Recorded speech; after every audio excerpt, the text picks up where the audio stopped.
Good evening to one and all.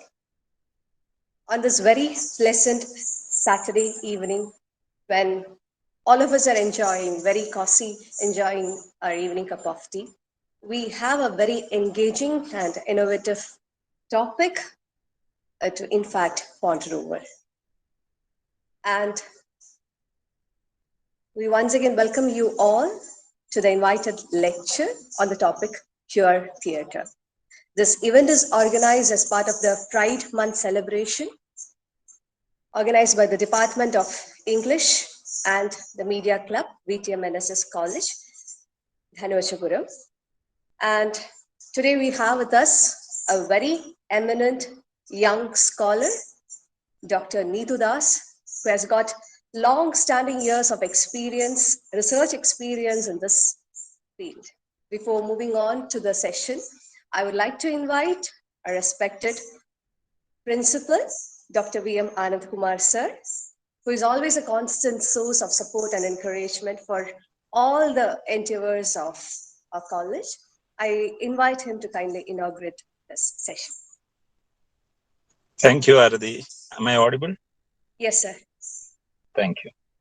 Most respected resource person, Dr. Neetu Das K, our Secretary of the College Council, Dr. Srijit PV, the Head of the English Department, Dr. Sigma GR, Shama Pillai, the coordinators Aradi Lal and Sharanya KV, and all the teachers of the college and my dear students.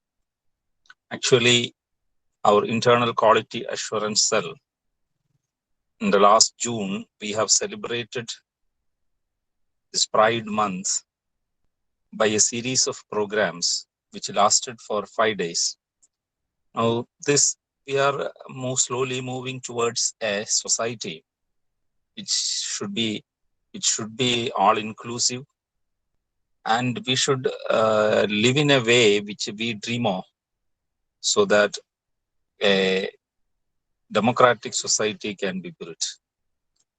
So in India, we can see a large number of problems associated with different kinds of people, especially the marginalized people. And also we have seen that there are minorities which are being persecuted, and there are a lot of superstitions and lot of ideas that entered into the society, which has to be removed and which has to be changed. I think this program will help us, the youngsters, to build a society which will be all inclusive, where everyone can live with their own dreams. So I thank the IQAC, the Department of English and the Media Club for planning such a program. As part of the Pride Month celebration, I declare this meeting as inaugurated. Thank you.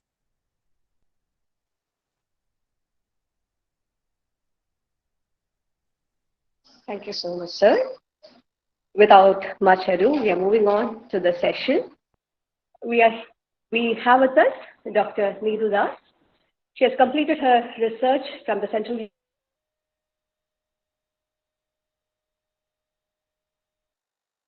Professor of St. Joseph College for Women, Alappuzha. She has formerly served as a faculty member in the Department of English, Vellore Institute of Technology, Amaravati. And she's a very passionate person who is always looking forward to the very new research arena in this particular field, and we have the best person to talk with us in this topic. And to talk about our audience, 70% of our audience are PG students, and for them this would be in fact a beacon light towards their journey, which is soon going to start in the field of research. And for our UG students, this would be a novel, innovative topic for you to think over. I invite Dr. Neetu Das to kindly take over. Thank you. Thank you, Aarti. Thank you so much, VTM NSS College, for organizing this function, and thank you so much for the formal introduction. I also thank the principal and all the dignitaries present in the meeting today. So without much delay, I'll move to the topic. Though the topic is titled Queer Theatre, I would be focusing more on Indian queer theatre. I hope I'm audible. Yes, Yeah. yes. Okay, so I'll move to the presentation right now. Okay.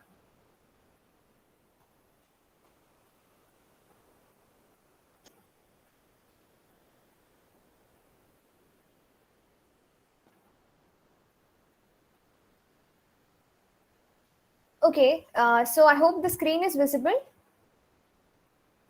Yes. So I have titled the talk as Queer Theatre, writing a new lexicon of performance on the stage.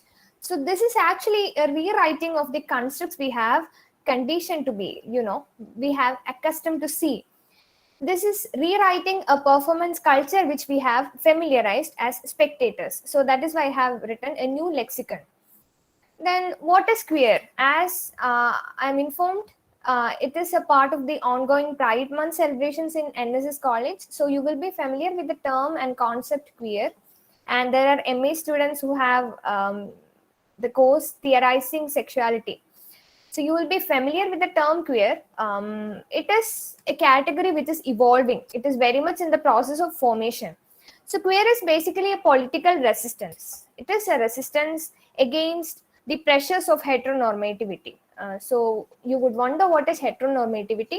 Heteronormativity is basically a concept that reveals the anticipations, the pressures in a society where heterosexuality is considered as the normal one. So that means if you just randomly search in the dictionary or you Google, you can find that queer in archaic terms, queer referred strange, abnormal, etc. It meant weird.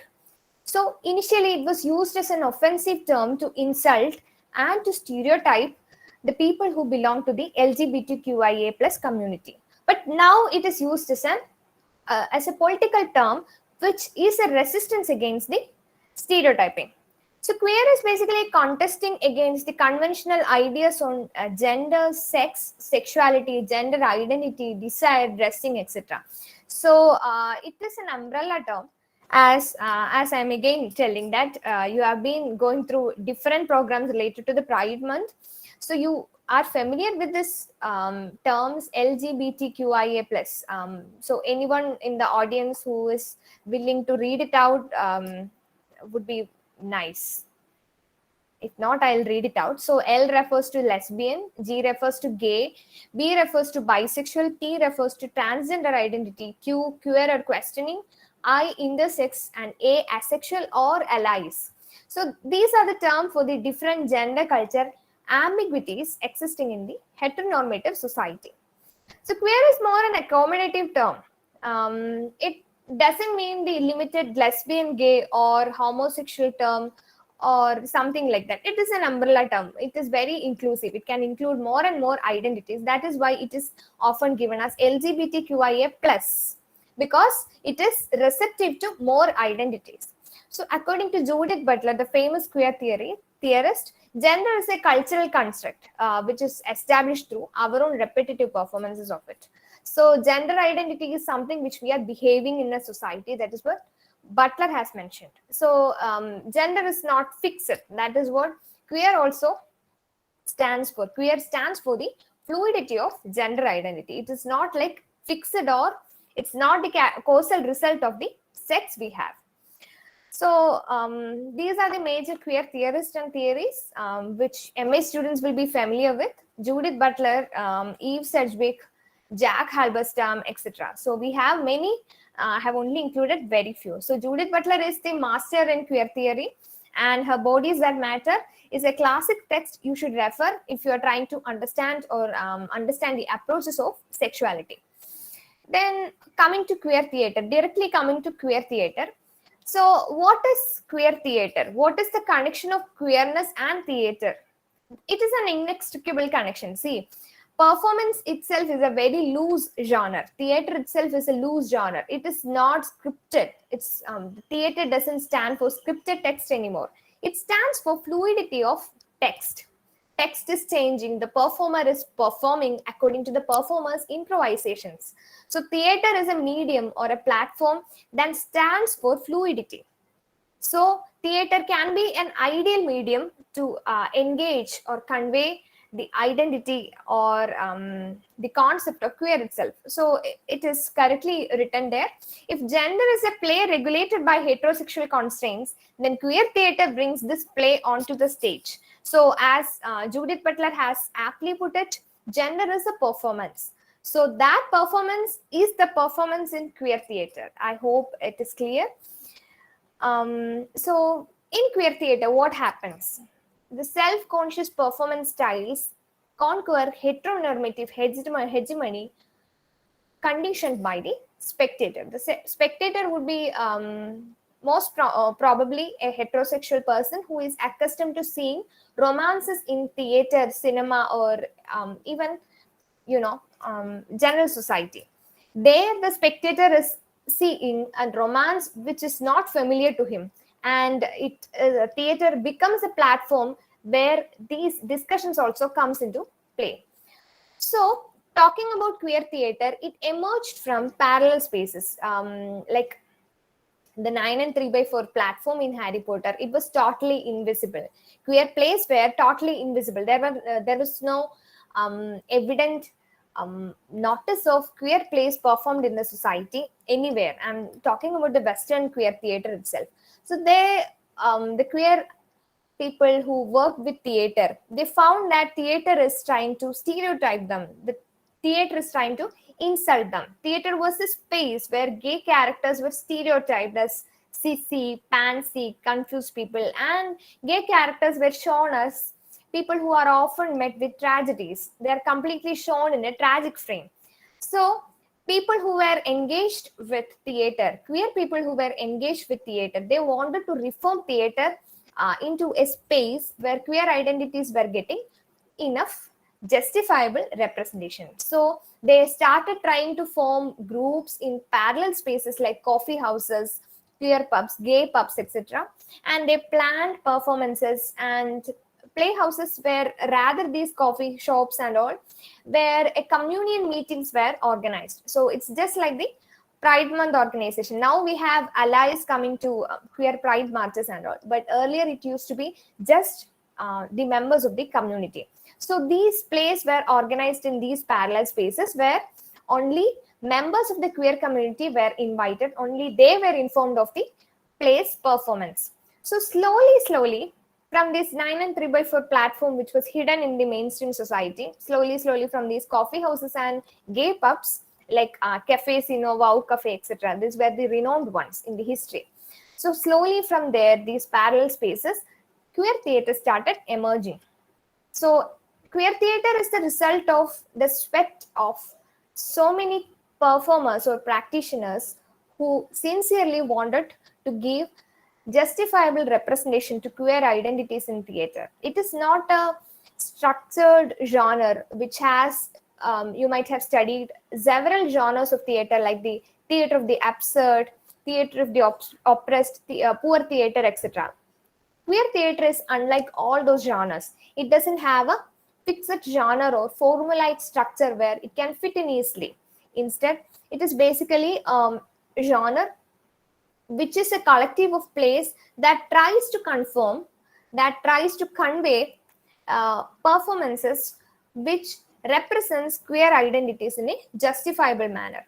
So it is a result of sweat, as I have already mentioned. Then there are independent performance collectives like the Five Lesbian Brothers, Pomo African Homos, Apple Island, Out, etc. Out is a completely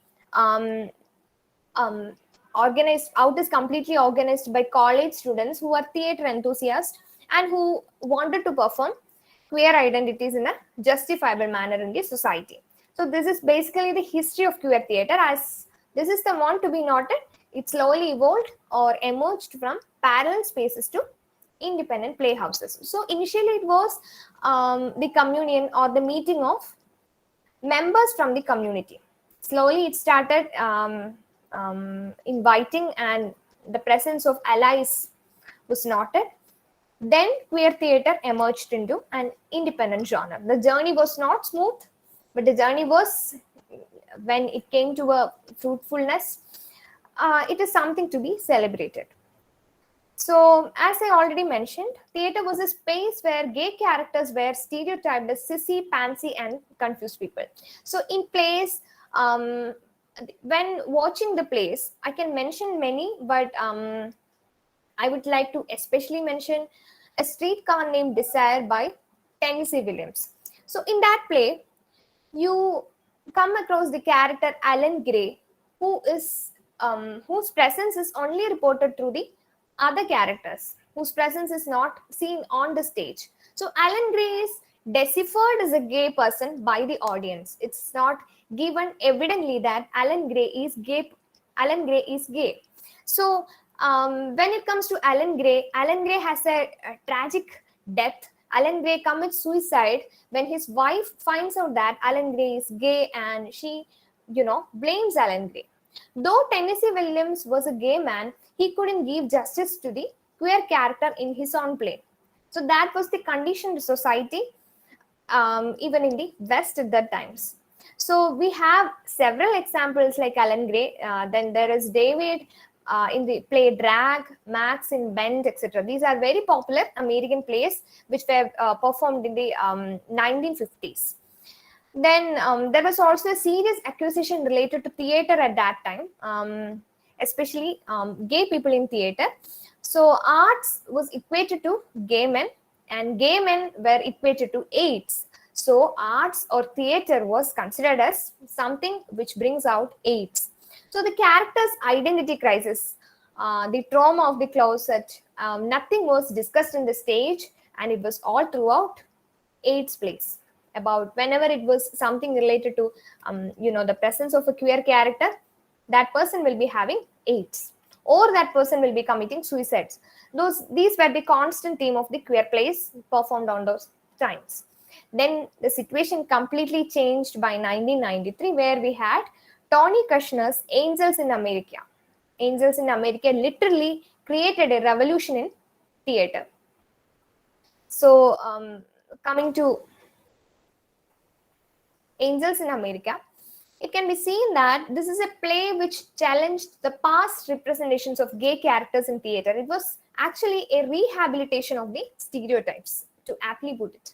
So from passcodes, some suffocated communions where nobody else was present, slowly theater was marching to this moment, the moment when Angels in America was performed. So in Angels in America, there was a proud character Prior who was proud about his gay identity. He was totally vocal and loud of his identity. He was not shying. He was, declaring his gayness to the American dramatic theater community.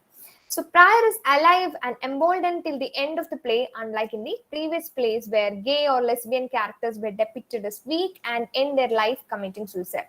But instead, Prior boldly declares like this: I can handle pressure. I'm a gay man and I'm used to pressure, to trouble. So the struggle to proclaim a queer identity from ashes, this super proud moment was marked with Angels in America. So since then, since Angels in America, this was the state of queer characters in plays. So Tony Bertol, the theater critic, he marks these 4 Ds in theater. He narrates that in the characterization of queer characters in plays, I mean mainstream plays, these were the 4 constantly appearing behaviors. One is demented. The queer character will be demented, either mentally ill, challenged, psychopathic, or usually self-reviling. Or the queer character will be dangerous, having a disposition that was inherently dangerous, that is a pathologically criminal person. Or the queer character might be deceased, as I just mentioned, AIDS, a queer person affected with AIDS. Then there was doomed. Doomed is fated to misery, solitude, abjection, and death. We have the depressed Alan Gray. So till the arrival of Angels in America by Tony Kushner and the proud character, the proud gay Prior, this was the state of queer characters in theater. Okay, there again, we can question these things like only gay plays were performed, only gay men were presented in theatre. There was no sign of transgender identities, lesbian women, transvestites, intersex, or queer or questioning characters in Western theatre. It was not just the emergence of plays like Angels in America, which is to be noted here. The Stonewall Rebellion, which you would be familiar with, which occurred in 1969. So many plays emerged from these coffee houses after 1969. They started to, protest together against the mainstream society's homophobia and transphobia. So the Stonewall Rebellion also gave a boost to queer communions to put up performances which gave justifiable representation to queer identities. So after Angels in America, this is just a slide which shows this. How is queer significant in theatre? So queer is a category in the process of formation. It is not simply that queer has yet to solidify and take on a more consistent profile, but it is more a term which is elastic in nature. It is the constituent characteristic of the consistency of queerness is its elasticity or fluidity. Queer theatre is something grounded in unorthodox sexuality or gender identity. That is again elastic in nature. That is again fluid in nature. It is confrontational in tone, experimental and unconventional in format with stronger links to performance art. I'll move to another PPT which I have prepared.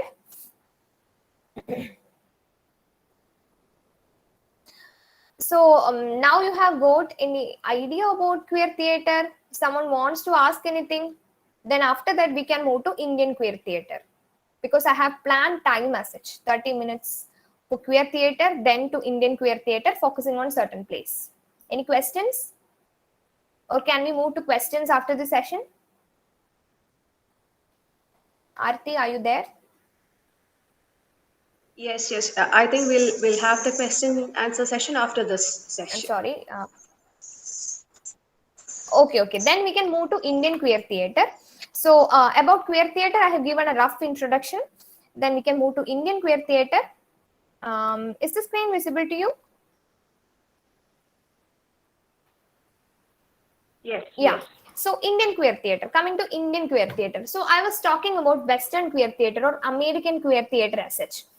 So we had a huge history where it was performed in playhouses, which was not conventional playhouses, but rather communal meetings, the community meetings where it was occurring in coffee houses, pubs and all, where people, a mainstream society was not invited or mainstream society was not informed, because that was the condition of homophobia in this society.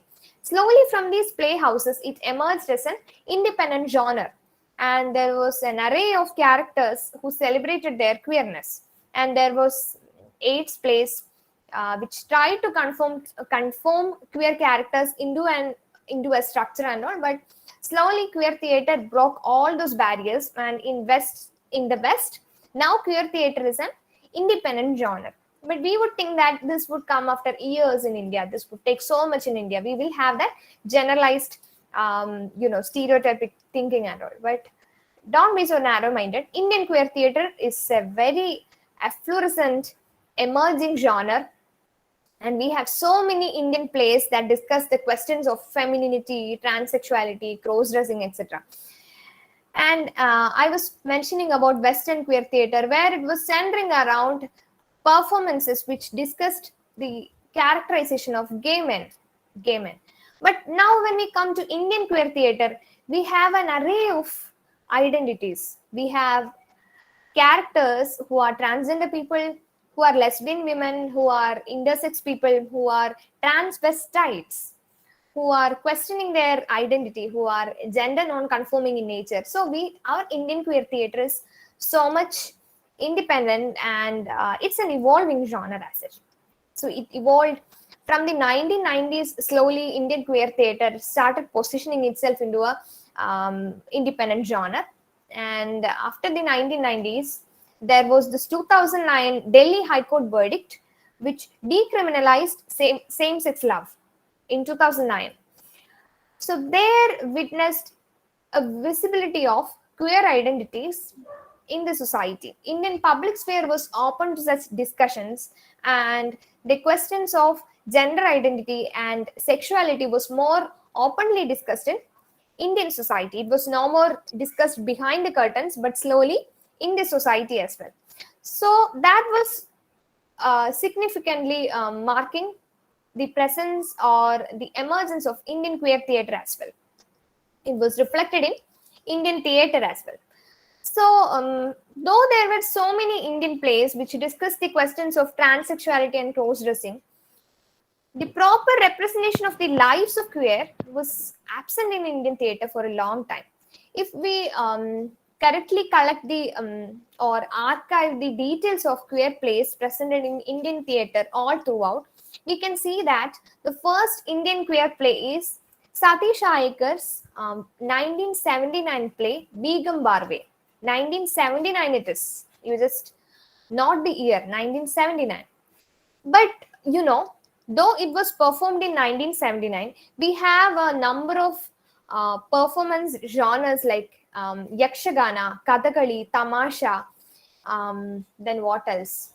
Yakshagana, Kathakali, Tamasha, and so many performance genres where cross-dressing is the remarkable aspect. Okay, I have noted a couple. Terukutu, then Ras Leela, etc. So in all these genres, cross-dressing remains the most notable aspect to be discussed. You can consider the most familiar genre for us, for Keralites, that is Kathakali. Where cross-dressing is considered as the backbone of this performance genre. So we had a tradition of these cross-dressing performance genres. So the possibilities of Indian queer theatre is undeniable. We have the first queer play, that is 1979's Begum Barve, directed by Satish Iyengar. But a more structured representation of queer life was seen in Vijay Tendulkar's Mitraji Goshta, that was in 1981. So now you understand the depth of the genre Indian queer theatre. It is not 1990s or 2000s or 2010s. It is in 1981 itself. Vijay Tendulkar's Mitraji Goshta.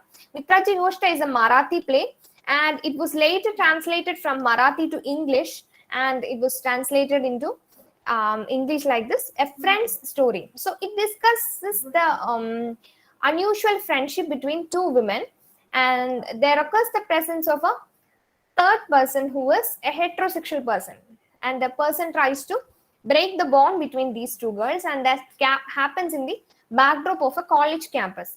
So it was not very successful in 1981, though Vijay Tendulkar was a star playwright, and the famous actress Rohini Hattangadi acted as one of the lesbian women in this particular performance.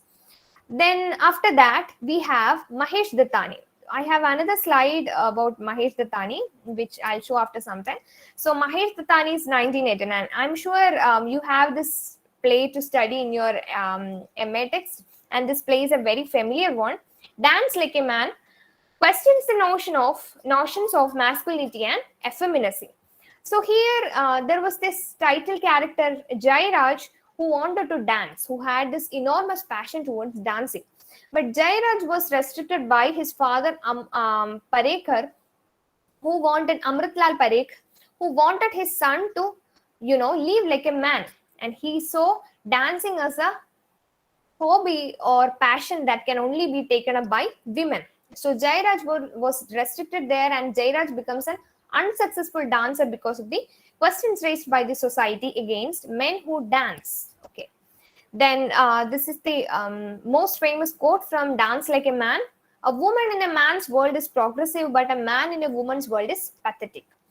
So that's the range of Indian queer theatre. We have already discussed lesbian identity, lesbian relationship in theatre.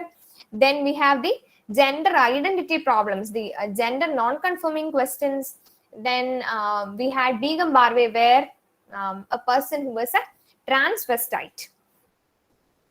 Then another play by Mahesh Dattani, that was in 1998, On a Muggy Night in Mumbai. Here also we have a triangle love story like Mitraji Goshta. It is the relationship between these two men, and one of them is in love with the man and his sister at the same time. So this also explores the psychological crisis experienced by gay men in Indian society, though they are like caught between social taboos and personal desires. Most of the play takes place within an apartment or a flat where they discuss the questions of sin, how gayness is considered as a sin in Indian society, in Indian beliefs, and how he has to take up the relationship between relationship between this person and that of this person's sister. So these discussions are taking place in an apartment, and this probably symbolizes the closetedness of queer relationships that take place in Indian society. Then we have another play, Ek Madhav Ka Baug. The playwright is Chetan Thakkar. This is also a Marathi play, and it is a solo performance, and it reveals the reaction of a mother knowing that her son is gay. It is a Marathi play. Then these were all plays performed long back, 1998, 1989, 1981 and all. Now we coming to contemporary Indian queer theatre. It represents queer from a non-mainstream point of view. So I can't say that Mahesh Dattani's play and Vijay Tendulkar's play did give complete justice to queer identity, because there was this constant question of the identity crisis. They were still confused about their identity. Queer people were still shown as people who are confused about their identity. Here in On a Muggy Night in Mumbai, the people were, taking choice between whether to proceed to the queer relationship or whether to proceed to the heterosexual relationship. But an identity as such was not discussed in this place. It was slowly coming to the upfront. So mostly in contemporary Indian queer theatre, it is mostly the representation from parallel theatre groups. So we have like testimonial plays from the community itself, which are very realistic compared to the older plays. So testimonial plays, I hope you are familiar with the term testimonial plays. Those are directly reported testimonies from the community. We have a play called Hijra, which was performed in 2013. In the play Hijra, the director visited the Hijra Gharanas in Pune and Mumbai. He conducted interviews with a dozen of trans women, a dozen of Hijra women, and based on that reported testimonies, he prepared the script for the play. So transgender people who were the marginalized among the marginalized get genuine representation in contemporary Indian queer theatre, which is a highly applaudable aspect.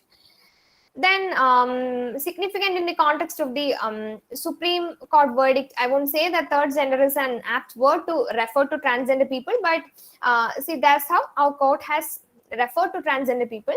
And the section 377, which used to criminalize homosexuality.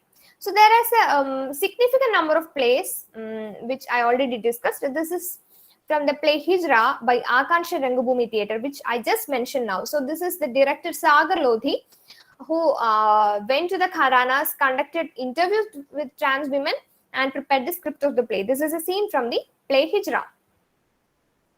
The play, though it was first performed in 2013, it is an ongoing success, and it is performed even now in different parts of Indian cities. But the performance collection of post-COVID is not very well received. Then this is the director's words. We haven't shown the transgender people as victims. A transgender person was made a part of the play, which was probably the first time in Indian theatre. Okay. Then this is another play, Mulagapudi, 2011, by Kattikari Theatre Group based in Tamil Nadu. This was directed by Srijit Sundaram. Kattikari Theatre Group is very renowned for their radical progressive ideas performed in their plays. And the play challenges, at the same time it presents a transgender person, it also questions the caste and class systems in India.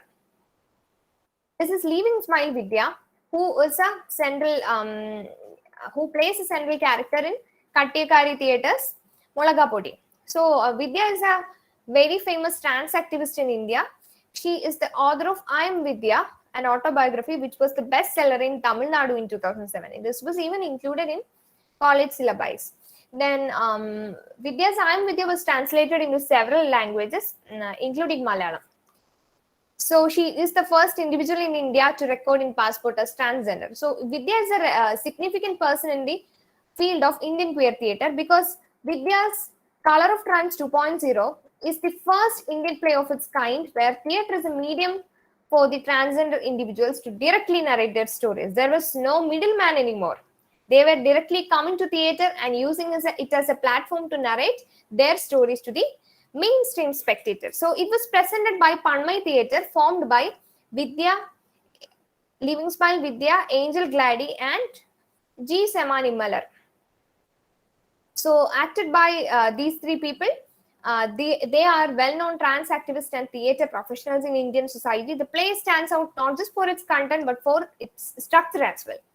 So Panmai in their website refers to themselves as the space for the excluded. After 2018, the performance was no longer there in India, but in the COVID era, that is in 2021, they tried to perform this particular play through the platform Zoom. And this is Angel Glady, and then here is G Iman. So G is a native of Kerala, and he was an RJ in Queer FM Radio Wala. Then coming to Color of Trans 2.0, it's a testimonial play which narrates the experiences of transgender people through them. Dialogues are not written scripts. So this particular play presents the most modern phase of Indian theatre, which is documentary theatre. Dialogues are not written scripts, but rather improvisations that are done by the performers itself. The performers are directly narrating their own stories. Vidya and Glady, those are trans activists and transgender people who are traumatized by the experiences in Indian society. So they are directly coming to the stage and they are trying to narrate their own stories. If we have time, we can watch a bit from Color of Trans right now. I hope the audio will be clear. Please let me know if it's not clear.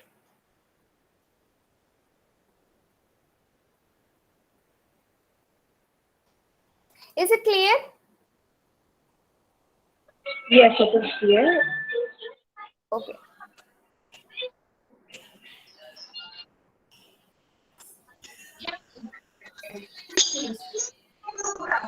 But I don't think the audio is not clear. Okay. So this is a I'm sorry. This is a bit of performance from Color of Trans 2.0. Here is Living Smile Vidya, G. Iman Semmalar. There is Angel Glady. So they are trying to focus on the issue of availability of rented house for transgender people in Indian society. So these are all educated transgender people who are in search of rented houses, but they are continuously denied, constantly denied. So this everyday traumas faced by transgender people in Indian society, like this one, search for rented houses, the episode of sexual abuse, and how they are victimized in schools, how they were victimized in childhood, how the family treated them as an outsider. All these aspects were discussed in Color of Trans 2.0, where these three performers come forward and narrate their own stories as monologues. Okay. So going back to the slide. Okay, this is a post-dramatic play which brings on the stage PowerPoint presentations, video clippings, movie clippings, etc. I'm focusing more on this particular play because this is a very significant example of contemporary Indian queer play. So this has several elements of theatrical elements like clown theater, monologues that can be seen in this particular clipping itself, clown theater, and cabaret theater, which is very rare in Indian plays. So these are some of the pretty famous dialogues that is coming in the theater. This particular performance. Is the child a boy or a girl? What a stupid question is that? So how calling them as onpathu, chandu pottu, etc. These are all discussed in this particular performance. So it is a multilingual play mostly. The dialogues are written in English, but there are Tamil dialogues and Malayalam dialogues as well. So going to other plays. Then there is Yahin Kahin Bahuddur, that was in 2010. This is also a narration of the relationship between two women in love caught in societal pressure. Okay, and then we have Baduku Bailu. Baduku Bailu is the life story of A. Revati, the trans activist A. Revati. It is based on her autobiography, The Truth About Me, a Hijra life story. Revati, talking about Revati, she watched the performance Baduku Bayalu in 2013 when Ninasam performed it in Karnataka, and Revati became very excited and inspired by their performance, and Revati steadily accepted their offer to become the actor in the next performances. Then we have another play, Dushyanta Priya, a play which unfolds same-sex love in a stage. So there was this rehearsal of Shakuntalam, and the man who plays Dushyanta and the man who plays Shakuntala fell in love with each other, while Dushyanta tries to deny the relationship with Shakuntala because of the absence of memory he had. The real actor who performed Dushyanta had to reject the love offered by the actor performed by another person because of the societal pressures of related to same-sex love. So that is roughly the plot structure of Dushyanta Priya. That was in 2013. Then we have Coming Out in 2016. It's like Color of Trans 2.0. It is a collective of 8 narratives which discuss sexuality in theatre. Rather than a play, it is in a style of discussion, okay, representing queer in different ways. Then there are honest narratives. In that particular play, then we have Still and Still Moving. We have a different number of Indian plays. I have so many to list out here. I even have 2 or more Malayalam plays. One is Hijra, directed by C.S. Manoj and C.S. Vinod. Then Karutta Vidhava, directed by the late A. Shantakumar. Karutta Vidhava also discusses the relationship between 2 women. And then Avasana Chumbanam, that is the relationship between 2 men in the stage. Then there is Parayan Marana Kathagal, that was performed in 2018, the latest Malayalam queer play. And Parayan Marana Kathagal presents queer people in Kerala society from different sections, and they try to narrate their own stories in theatre. So after their first performance in Indian International Theatre Festival of Kerala in 2018, one of the performers got back their family after the mother watched their performance. So that was the emotional cathartic functionality of queer theatre. So then we have Raj Rao's plays. Raj Rao is an established queer writer. So these are some of the aspects I would like to discuss. Then we can go to the structural aspects of Indian queer theatre.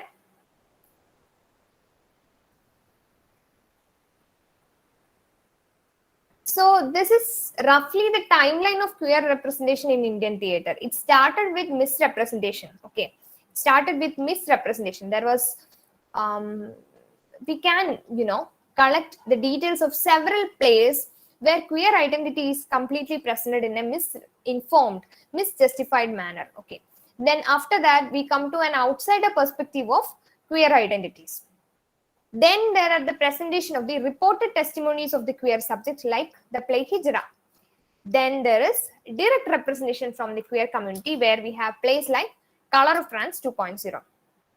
Then this is the thematic timeline of Indian queer plays. First, it started with the identity crisis of the queer subject. We have a different number of plays to be listed in this first category, that is Begum Barve by Satish Aikar, Dance Like a Man by Mahesh Dattani.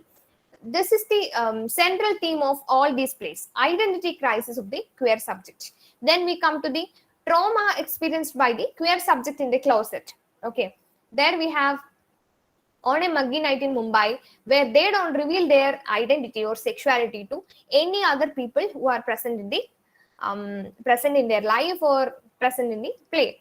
Then familiarization of the same-sex romance and normalization of it. We have plays like Dushyanta Priya, where same-sex romance is performed in the way of the mainstream romance. There, the spectator is trying to normalize it. Often it is a love triangle. There is always a third person in all these plays. Dushyanta Priya, it is a society. Then we have Mitrachi Goshta, then Yahin Kahin Bahut Dur, Karutta Vidhava, and several plays where there is a third person, and the third person is actually opening the possibility of heterosexuality to one of the person in the couple. Then we can also see that there is a constant attempt to imitate heterosexual romance in these same-sex romances. One of the characters will be one of the characters in the lesbian women will be a person who is mimicking masculinity. Then the obvious example is Karutta Vidhava by A. Shantakumar. Then there is Avasana Chumbanam by another Malayalam playwright. Then we have Urayada Ninavugal, etc., where the binary is shown. Okay, there is an attempt to mimicry or imitate heterosexual romance. So slowly from there is no more a third person in this romances. Okay, this third person who the third person's functionality was to straighten this queer relationship. Slowly the third person started vanishing, and we have plays like Dori Zindagi, where there is no third person who suggests the possibility of this heterosexual matrix, and there was no more a crisis in sexuality. So from there it occurred to the very contemporary stage, that is presence of gender non-binary, bisexual, transvestite characters. Even in the play Hijra, there is a character who is gender non-conforming in nature, who continuously questions the concepts of femininity and masculinity in Indian society. He is not he or she, we can call that person as a Z. Z is not able to accept the structural specificities of Hijra community, because Z understands Hijra community as a place where femininity is predefined, and Z's concept of femininity is not the one who wears sari and all. Z understands femininity in a way of their own. Okay, so this is a photo from Hijra which I have already shown, but we can go to some other pictures as well. This is the director Sagar Lodhi itself, because one of the actors was absent and he had to play the role of another woman. This is one performance which I have watched, and this is photographed by me itself. Then this is Sagar Lodhi. Then this is a poster of Color of Trans 2.0 presented by Panmai. These are some photo snapshots from Color of Trans 2.0. This is an example of clown theater performance. See their attire. Then we have Raj Rao, who has written the play collection, The Wisest Fool on Earth, 10 street plays and 2 monologues. That was in 2015. Raj Rao is a very acclaimed queer writer. We have Raj Rao's Boyfriend in 2003, which is the first queer fiction in Indian English literature. Raj Rao was a retired professor of English department from University of Pune. So Raj Rao is an acclaimed queer writer. Just Google Raj Rao and you can see a number of queer works written by Raj Rao. Then here is a poster by Play On Productions of their recent performance, Dori Zindagi. This also discusses the relationship between two women. Dori Zindagi is a loud celebration of female sexuality on the stage, which you can see from this snapshot. Okay, so these are some of the influential genres in the structure of contemporary Indian queer plays. These are some of the influential genres. We have testimonial theatre, documentary theatre, autobiographical performance, theatre of the oppressed, where the queer spectator who was actually othered, who was the spectator who was othered continuously from the society and playhouse, his or her story, their story is presented before him. Okay. Then it is also a forum theatre, where theatre is converted as a platform to discuss the question of queer course between the actor and the spectator. It's no more a character, but it is between the actor and the spectator. I have observed certain stylistic aspects from these plays. In Color of Trans 2.0, the actors continuously question the spectators. Okay, they blame the spectators, they accuse the spectator, they point their fingers towards the spectators, they even show middle finger against the spectators, because the spectators who are a part of mainstream society, the heterosexual majority, they try to impose all these structural oppressions towards them, and they had to undergo physical, emotional, mental and sexual abuses in the society. So they are very angry towards the spectator, and that is the constant mood of Color of Trans 2.0. And in the play Hijra, the actors who play Hijra women, meanwhile, when the performance is going on, they walk from the stage to the audience and try to invite them as customers for their sex work. So these are some moments where the spectator, the heterosexual spectator or the mainstream spectator becomes other. He is the other actually. The mainstream spectator, most predominantly men, they become othered. And the morally panicked Indian society becomes very shocked to see that the characters from the theater are walking in outside the theater to ask about things like sex work, sexual identity, gender identity, and all to the very refined person of the Indian spectator. Okay, because these are still taboo topics in Indian society. So these are the major significance of queer plays. These are the political possibilities of queer subjectivities in Indian theatre, and they build up discussions on physical and mental abuse, state violence, acceptance from the family, the question of self-acceptance faced by queer subject, etc. So this is a moment where you can try to go through the experiences you have had as a mainstream person in the society, how much you have tried to mimic queer people, how much you have tried to generalize or stereotype them, how much homophobic you are, how much transphobic you are. This is a moment, queer theater, watching a queer performance is a moment to live through all these experiences and try to cathartic. It's a cathartic moment where you can go through and regret all those decisions you have made as a heterosexual person. Okay, the injustice you have shown towards queer people. Queer theatre was an ethical shock to the majoritarian moralities of a conservative society. It makes the spectator unlearn and unfamiliarize moral panic and taboo existed in Indian theatre regarding these topics which we have discussed. So it is actually a performative theatricality of gender. So as I was mentioning in the beginning of the presentation, gender itself is a performance. It is a performance theatricality. So this performative theatricality of gender is performed on the stage. So here the queer body, the trans body, is showcased as a site of resistance against the heteronormative pressures.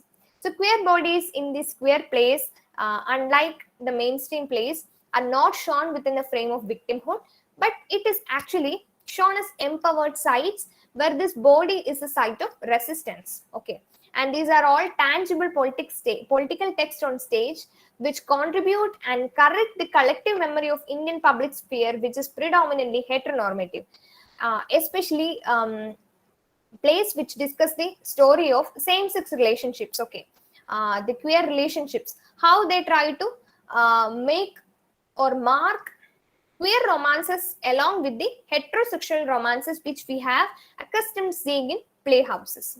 So these are some of the props which contribute to the queer cause on the stage. Okay, one is actor's body.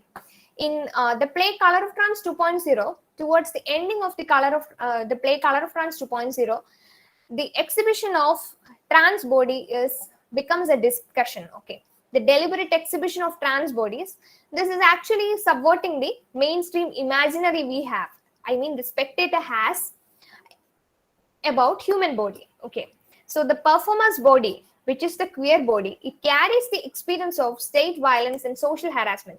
This is scrutinized by the spectator. Then there is narrator's memory, who think from his own experience and try to recollect it and point towards the spectator, telling that you are the one who gave me such a bad life. Okay, you are the one who showed injustice towards me.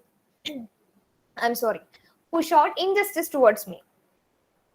This is another performance tactic, that is post-dramatic stylistics, which can be explored in contemporary Indian queer theatre. Okay, like the actors breaking the aura of drama, as I already mentioned, directly walking into the audience, asking them questions, receiving answers from them. These are all a tactics shown by queer performers. Then the activist potential of the actors. Okay, that's also very important, like Living Smile Vidya, etc. Then language and lexicon. The words used in these plays. In the play Hijra, there is a number of abusive words used in the dialogues because That is the kind of language they use in Hijra Gharanas, because that is the kind of language they get from the mainstream society when they approach these people. Okay, when we are approached by a trans woman in the society, in the public space, we use abusive words to drive this trans woman away. So the trans woman is accustomed to hear all these abusive words, and that representation is directly shown in theater. Then this politics and solidarity expression in the plays, they also express a solidarity. The first performance of Color of Trans 2.0 was against a political leader's comment telling that this is like a Chandu Pottu protest. So the Color of Trans team tried to give a response to the political leader by putting up a performance in Kozhikode, giving a solidarity to the Kiss of Love protest that happened. These are some of the dramatic techniques used in the individual text, which I have mentioned in the presentation.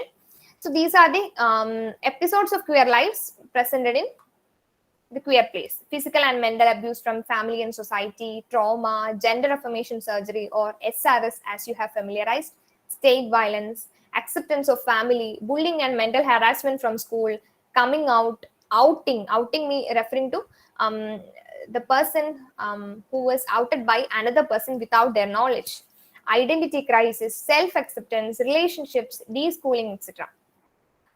So this is roughly my presentation. I'm sure you would have gathered some ideas about queer theatre. The topic queer theatre, I was more focusing on Indian queer theatre because this is something which we should focus on, because we have a genre right now, right in front of us, emerging and evolving, and not much of an academic perspective has been put in queer plays, unlike queer cinema and queer fiction in Indian society. I thank VTM NSS College for giving me this opportunity to present this rough array of ideas. And this was also a personal moment for me because it was Aarti who invited me. And Aarti is a friend who is still close to heart, a friendship which we have treasured since 2009. So I thank you so much for patiently listening. Now, I think I can take some questions from the audience.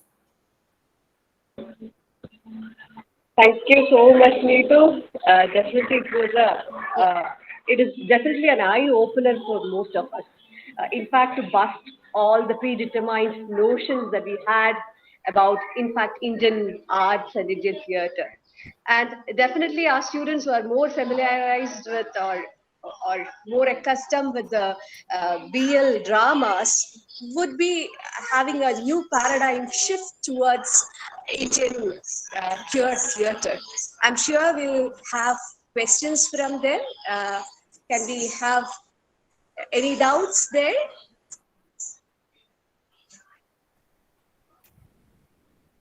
Any questions? If you have any inhibitions, you can actually type in the chat box and ask. That's also fine. Yes. This is time for us to have. Yes, someone has raised their hand, it seems. Parvati.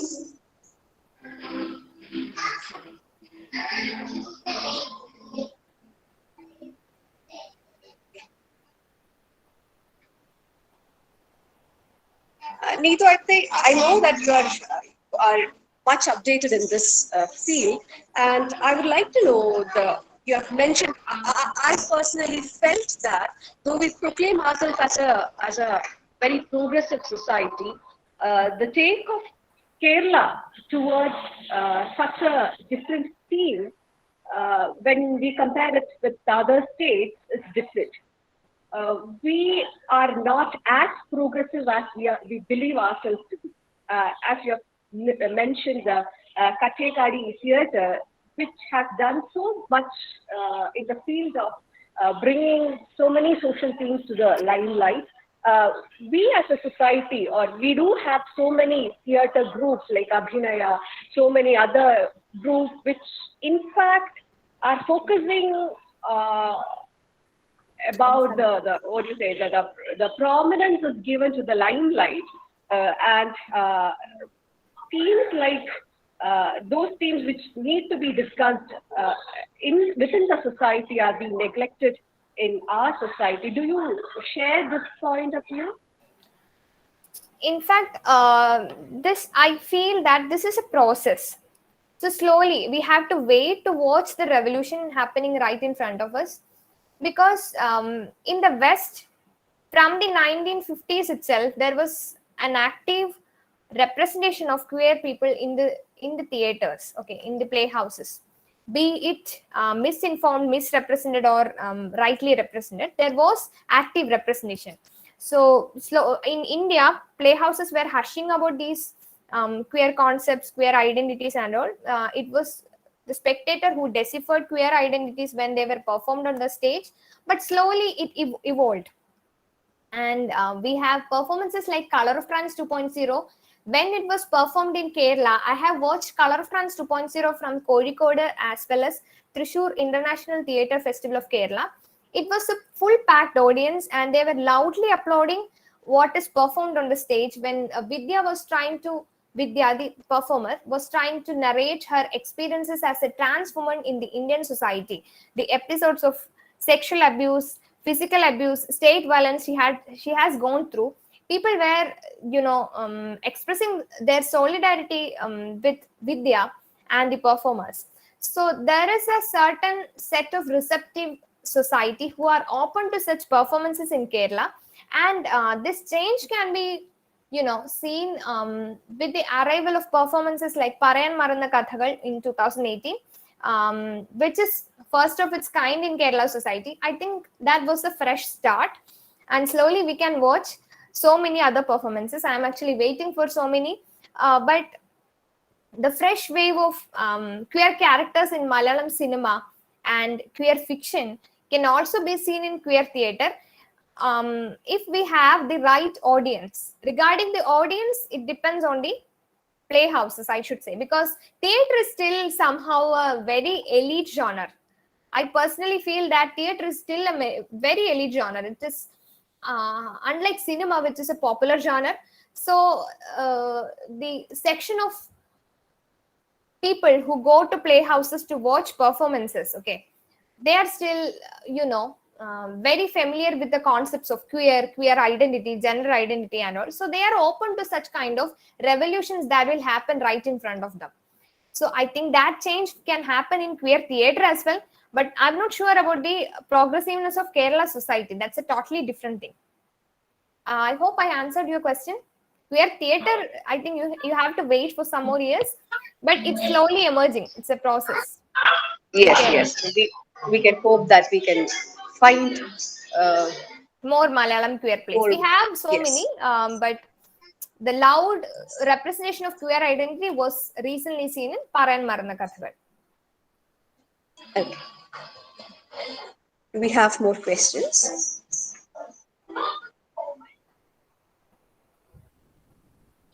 Yeah, Yes, Anjana we has have. asked a question. It is ironical that even when transgender people marry, they register as man and woman, as only then they can access privileges offered by the system. It is unfortunate that LGBTIQ community cannot stay true to themselves to enjoy the benefits.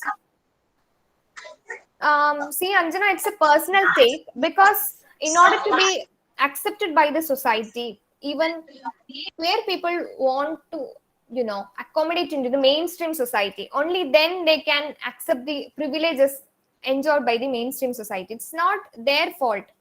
Our society is not open to marginalized identities. Only then they can, for example, to get several governmental benefits, they have to mark their identity somewhere.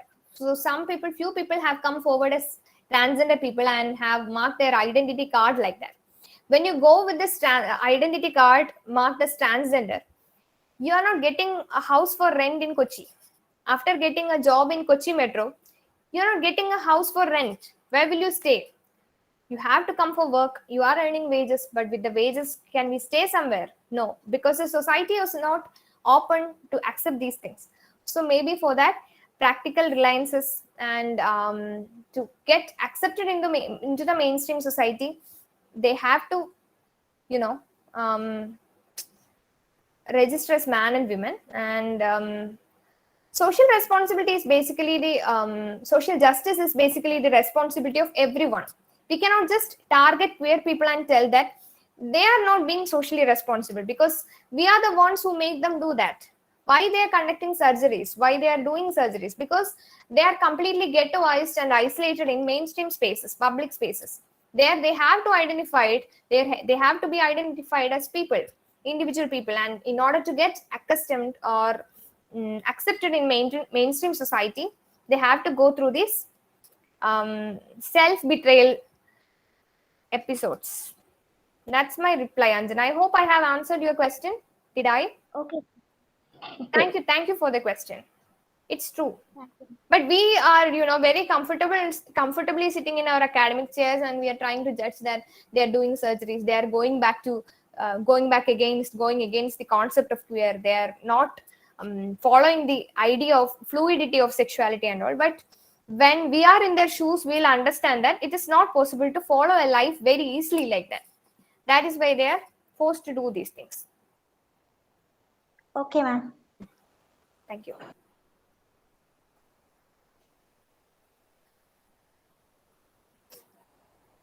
Any other questions?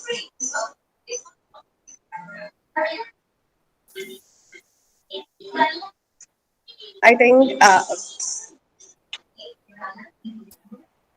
we have put a feedback link in the chat. Kindly fill that feedback form. And I think we can conclude the session. And no words to say, in fact. Thank you so much, Needu, for very pleasantly accepting this request from my side. I was, in fact, requesting her to come meet my students here in VTMNSS College, and it was, in fact, a very remarkable moment for me. And you, as always, has presented a very beautiful session, a well-researched one, in fact. You have almost covered all arrays, a wide spectrum of themes. You have covered everything, and it was so transparent. Everything was so clear. That was the beauty of this presentation. I hope my students and other students from different colleges must have easily grasped what you have trying to communicate. Thank you so much once again. I also thank our respected principal who was so keen listening to us all through this session. Thank you so much, sir, for being with us. I also thank my colleague Sharanya, who was helping me to organize this event, and all the faculty members of the Department of English for ensuring their support to who were present today, who are supporting me in various forms. Also to Gayatri Menon, who has been a very strong pillar. At the last moment, I had to relay her for the technical support. Thank you so much for being with me. And my dear students, for making this event a successful one. I hope this talk has given, you were able to get many things out of them. This would have created a large paradigm shift to your thoughts, in fact. Thank you so much once again. Thank you all.